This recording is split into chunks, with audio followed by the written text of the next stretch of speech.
1년 1독 성경 읽기 오늘은 215일째입니다. 역대상 10장, 11장 계속해서 2장을 한번 읽어보도록 하겠습니다. 어제까지는 역대상 1장 아담의 족보부터 어제 9장 사울의 족보까지 우리가 마무리를 했습니다. 자, 이제 저자는 족보를 통해서 누구를 찾아가고 있다는 생각이 들지 않으세요? 네, 사울의 족보까지 왔으면 그 다음은 당연히 다윗이겠죠. 자, 저자는 지금 다윗을 향해서 찾아가는 걸 알 수가 있겠죠? 저자가 찾고 있는 모델이 있어요. 그게 바로 다윗입니다. 왜 다윗을 찾아가는가? 무너진 성전 문화, 예배 문화를 다시 일으키고 싶어 하는 그 에스라의 마음이 여기에 담겨져 있다는 걸 알 수가 있겠습니다. 그래서 오늘은 10장과 11장을 볼 건데요. 간단해요, 10장이. 그냥 사울의 죽음에 대해서 한 장으로 그냥 처리합니다. 족보를 9장까지 사용을 했다면 사울 왕에 대해서는 한 장으로 처리한 것이 정말 너무 이상하지 않으세요? 네. 그렇다면 바로 11장에 다윗이 출연되면서 다윗의 이야기는 이제 역대상 마지막 장 29장까지 다윗의 통치와 다윗 왕조에 대한 이야기를 계속 할 것입니다. 그리고 이 다윗의 이야기는 역대상하에 나왔던 내용과 또 많이 달라요. 자세하게 다루기도 하지만 다윗의 업적에 대해서 많이 부각을 하게 되고요. 하나님을 향한 그 믿음과 순종과 신실함, 하나님의 영광을 드러내는 그런 모습에 다윗을 많이 드러내고 기록되어 있다는 것이 아주 특징으로 우리가 보면서 이제 나머지 다윗의 이야기를 오늘 읽어보면 될 것 같아요. 자, 10장 한번 볼까요? 사울 왕의 업적에 대해서 기록한 것이 아니라 사울 왕의 마지막 그 비참한 죽음에 대해서 잘 기록을 했고요. 왜 그렇게 죽을 수밖에 없었는가? 그 원인도 잘 기록을 해둔 것 같아요. 자, 10장 한번 읽어볼게요. 1절입니다. 블레셋 사람들과 이스라엘이 싸우더니 이스라엘 사람들이 블레셋 사람들 앞에서 도망하다가 길보아 산에서 죽임을 당하여 엎드러지니라. 블레셋 사람이 사울과 그 아들들을 추격하여 블레셋 사람들이 사울의 아들 요나단과 아비나답과 말기수아를 죽이고 사울을 또 맹렬히 치며 활 쏘는 자가 사울에게 따라 미치매 사울이 그 쏘는 자로 말미암아 심히 다급하여 사울이 자기의 무기를 가진 자에게 이르되 너는 칼을 빼어 그것으로 나를 찌르라. 할례 받지 못한 자들이 와서 나를 욕되게 할까 두려워하노라. 그러나 그의 무기를 가진 자가 심히 두려워하여 행하기를 원하지 아니하매 사울이 자기 칼을 뽑아 그 위에 엎드려지니 무기 가진 자가 사울이 죽는 것을 보고 자기도 칼에 엎드려 죽으니라. 이와 같이 사울과 그의 세 아들과 그 온 집안이 함께 죽으니라. 왕이 자기를 찔러서 죽여달라고 하니 얼마나 무서웠겠어요. 그러니까 이 사람도 그렇게 하지 못하고 그러니까 스스로 사울이 이렇게 말하죠. 나는 할례 받지 못한 자의 칼에 죽고 싶지 않다. 결국 블레셋 족속의 칼에 나는 죽고 싶지 않다 하면서 스스로 자기가 자결하여 죽는 것을 볼 수 있고요. 그의 아들들도 함께 다 죽었다는 내용이 기록되어 있네요. 자, 7절 볼게요. 골짜기에 있는 모든 이스라엘 사람들이 그들의 도망한 것과 사울과 그의 아들들이 다 죽은 것을 보고 그 성읍들을 버리고 도망하며 블레셋 사람들이 와서 거기에 거주하니라. 이제 땅까지 다 빼앗긴 것이죠. 이튿날에 블레셋 사람들이 와서 죽임을 당한 자의 옷을 벗기다가 사울과 그의 아들들이 길보아 산에 엎드려졌음을 보고 곧 사울의 옷을 벗기고 그의 머리와 갑옷을 가져다가 사람을 블레셋 땅 사방에 보내서 모든 이방 신전과 그 백성에게 소식을 전하고 사울의 갑옷을 그들의 신전에 두고 그의 머리를 다곤의 신전에 단지라. 자, 여기까지가 블레셋 사람들이 사울의 마지막을 어떻게 처리했는가를 지금 잘 또 기록되어 있습니다. 그의 머리가 블레셋 신전, 다곤의 신전에 달렸다. 너무 비참하지 않습니까? 자, 그런데 이 소식을 길르앗 야베스 사람들이 듣게 됩니다. 자, 길르앗 야베스는 사무엘상 11장에 길르앗 야베스 사람들이 암몬과의 전쟁에서 사울에게 도움을 청하지 않습니까? 그때 사울이 길르앗 야베스 사람들에게 큰 도움을 주지요. 그래서 그 전쟁을 승리로 이끌고 오는 걸 볼 수가 있어요. 그러니 길르앗 야베스 사람들이 사울에 대한 그 은혜가 그들에겐 남아있단 말이죠. 그러니까 그들이 사울의 시체를 가져다가 7일 동안 금식하고 장례를 치러줬다. 이렇게 12절까지 기록이 되어 있네요. 자, 이제 13절을 보면요. 사울이 왜 이렇게 비참한 그의 가족, 아들들까지 다 죽을 수밖에 없는가, 그 원인에 대해서 기록이 되어 있네요. 사울이 죽은 것은 여호와께 범죄하였기 때문이라 이렇게 기록이 되어 있습니다. 그가 여호와의 말씀을 지키지 아니하고 또 신접한 자에게 가르치기를 청하고 여호와께 묻지 아니하였으므로 여호와께서 그를 죽이시고 그 나라를 이새의 아들 다윗에게 넘겨주셨더라. 사무엘을 기다리지 않고 사울이 직접 번제를 드린 일이 있었죠.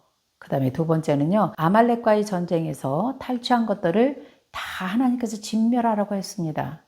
근데 진멸하지 않고 좋은 것들, 값진 것들을 취한 것, 이런 것들이 하나님께 대한 불순종으로 지금 남아 있는 것이고요. 세 번째는 신접한 여인을 찾아갔던 일, 이런 것들이 정말 여호와께 묻지 않고 마음대로 범죄했던 그 사울을 우리가 볼 수가 있겠죠. 결국은 하나님께 이렇게 심판을 받고야 마는 것들을 우리가 볼 수 있어요. 그래서 10장은 간단하죠. 사울 왕의 죽음에 대해서 기록한 거죠. 자, 그러니 이제 11장에 다윗이 등장을 할 수밖에 없겠죠. 11장 다윗이 이스라엘과 유다의 왕이 되다. 1절입니다. 온 이스라엘의 헤브론에 모여 다윗을 보고 이르되 우리는 왕에 가까운 혈족이이다. 전에 곧 사울이 왕이 되었을 때도 이스라엘을 거느리고 출입하게 한 자가 왕이셨고 왕의 하나님 여호와께서도 왕에게 말씀하시기를 뇌가 내 백성 이스라엘의 목자가 되며 내 백성 이스라엘의 주권자가 되리라 하셨나이다 하니라. 이에 이스라엘의 모든 장로가 헤브론에 있는 왕에게로 나아가니 헤브론에서 다윗이 그들과 여호와 앞에 언약을 맺음에 그들이 다윗에게 기름을 부어 이스라엘을 왕으로 삼으니 여호와께서 사무엘을 통하여 전하신 말씀대로 되었더라. 아멘. 북이스라엘 10지파의 이스라엘 백성들이 이제 다윗을 찾아와서 우리는 한 혈족입니다. 우리는 당신을 왕으로 모시기를 원합니다. 이렇게 하면서 이스라엘의 장로들이 다윗에게 기름을 붓지요. 자, 다윗에게는요, 3번의 기름 부음이 있습니다. 첫 번째는요, 다윗이 어릴 때 사무엘이 와서 기름을 붓습니다. 두 번째는 헤브론에서 유다 장로들이 기름을 부어요. 그래서 헤브론에서 7년 반 동안 유다의 왕으로 다윗이 있게 됩니다. 세 번째는요, 지금입니다. 이스라엘 장로들이 다윗에게 기름을 붓습니다. 우리의 왕이 되어 달라는 그런 의미가 되겠죠. 그래서 다윗의 일생 가운데 3번의 기름 부음이 있다는 것 여러분들이 알고 계시면 좋겠죠. 자, 그 다음에 이제 4절부터 9절까지는요, 예루살렘 지역에 거주하고 있던 여부스 사람들을 정복해 냅니다. 여호수아가 당시에 예루살렘의 왕 아도니세덱을 죽이긴 했어요. 그런데 그 족속과 그 성읍은 정복하지 못했습니다. 그 여호수아 15장에 나오죠. 그리고 사사시대 400년이 지난 그 뒤에 이제 다윗이 왕이 돼가지고요, 이 족속을, 여부스 족속을 정복하게 되죠. 그리고 그 족속을 노예로 삼고요, 그 성읍은 다윗성으로 나중에 후에 솔로몬이 그곳에 예루살렘 성전을 짓는 터가 되기도 하죠. 자, 그 내용이 4절부터 9절까지가 나와 있어요. 한번 읽어볼까요? 다윗이 온 이스라엘과 더불어 예루살렘 곧 여부스에 이르니 여부스 땅의 주민들이 거기에 거주하였더라. 여부스 원주민이 다윗에게 이르기를 내가 이리로 들어오지 못하리라 하나 다윗이 시온 산성을 빼앗았으니 이는 다윗성이더라. 다윗이 이르되 먼저 여부스 사람을 치는 자는 우두머리와 주휘관으로 삼으리라 하였더니 수르야의 아들 요압이 먼저 올라갔으므로 우두머리가 되었고, 자, 요압이 가장 먼저 올라가서 여부스 사람을 쳤다는 내용이 되겠죠. 7절입니다. 다윗이 그 산성에 살았으므로 무리가 다윗성이라 불렀으며 다윗이 밀로에서부터 두루성을 쌓았고 그 성의 나머지는 요압이 중수하였더라. 만군의 여호와께서 함께 계시니 다윗이 점점 강성하여 가니라. 그래서 주변 국가를 다 정복하게 되죠. 그래서 통일 왕국을 이루어 간다, 이 말씀이에요.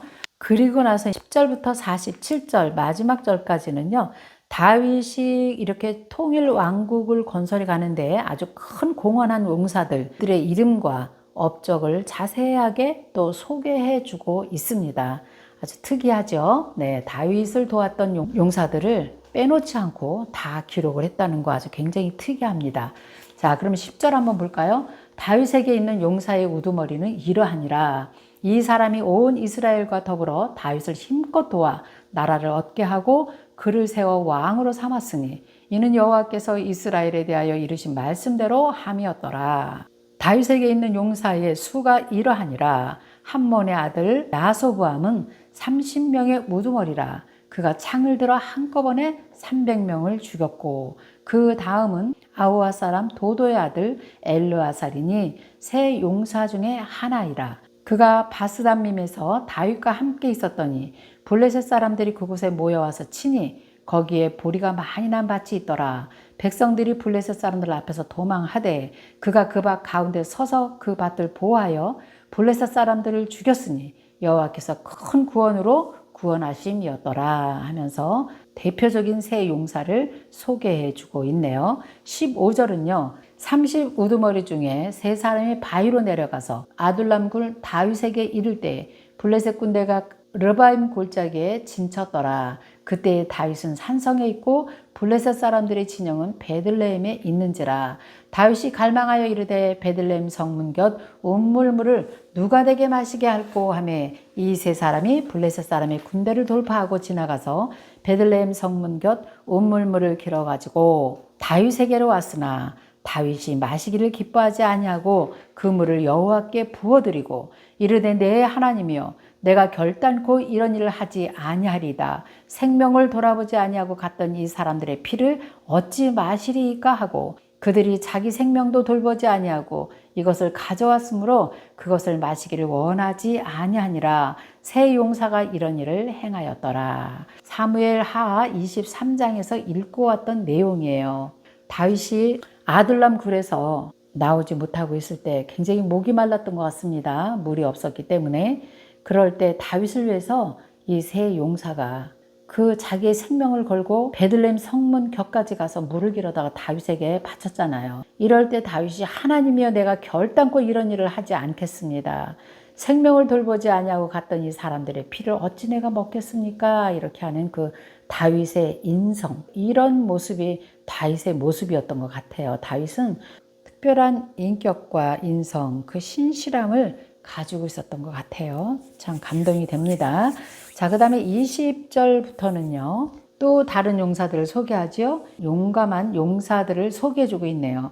20절 보면 요압의 아우 아비새 나오고 있죠. 22절은 갑스엘 용사의 손자 여호야다의 아들 분하야에 대해서 또 소개해주고 있습니다. 분하야는 굉장히 아주 용맹스러웠던 것 같습니다. 23절에 보니까 아주 용맹스러운 사람인 것 같아요. 23절에 보면 사람의 키가 5규빗이나 되는 2m가 넘는 사람들도 아주 거뜬하게 죽여서 그 용사로서의 이름을 날렸던 것 같습니다. 25절에 보면 30명 중에서는 뛰어나나 첫째 세 사람에게는 미치지 못하니라. 다윗이 그를 세워 시위 대장을 삼았더라. 그 다음에 26절부터 47절까지는요, 30인의 용사의 명단을 아주 꼼꼼하게 또 이렇게 기록한 것을 볼 수가 있겠습니다. 다윗 왕국을 건설하는데 어쨌든 큰 역할을 한 사람들이다. 이렇게 기록되어 있네요. 자, 이 30인의 용사 중에는요, 이스라엘 백성과 남유다의 용사들만 있는 것이 아니라 이방인들도 섞여 있고 기록되어 있구나. 다윗은 굉장히 폭력 있게 정치를 했구나 하는 것도 알 수 있어요. 39절 보면 암몬 사람, 그 다음에 41절은 햇사람 우리야. 이렇게 기록되어 있는 거 보면은 이방인들도 함께 소속이 되어 있었다는 걸 알 수가 있겠죠. 햇사람 우리아는 바세바의 남편이기도 합니다. 자, 이렇게 해서 47절까지가 다윗을 도왔던 30인의 용사들의 명단을 잘 기록했습니다. 마지막 절까지 이렇게 읽어보시면 될 것 같습니다. 내일은 계속해서 다윗의 업적에 대해서 우리가 한번 보도록 하겠습니다. 자, 오늘은 여기까지 여러분 읽으시고요. 내일 12장에서 만나 뵐게요. 수고하셨습니다.